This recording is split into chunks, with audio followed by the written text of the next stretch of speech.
Pieter was 2 jong bulle. Hy was van die plaas, ek het gebly by oupa en ouma hulle.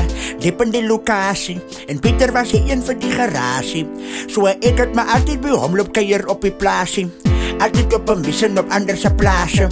Ons was altyd gewoon dat ons moet wegbly, maar as gevolg van wat ons daar kry, kon ons nie wegbly. Ek onthou ons altyd was op school holiday, dus ek by hom om vir 'n week te bly. En in dieselfde week besluit ons om saam appels op iemand anders se plaas te kry. Ander kan die draad verby, ek het hom remind dat dis verbode, maar hy het harde ore. En as ek sê is hard gebak, vertel hy my hy is so gebore. So wat sê ek dan, ek is ook so gebore. Gryp toe man, 'n rugsak, ons gaan dit nou met al die appels toe pak. Ons het gekom by so groot hek, dis toe Pieter vra of ek ook vrees het. Ek het gesê nee, alhoewel ek voel ons gaan dit regret. Half voor die plek werk, toe skreep Pieter skielik los en raak weg. Nu kom die basie op die bakkie, ons val toe uit die boom met en is weg.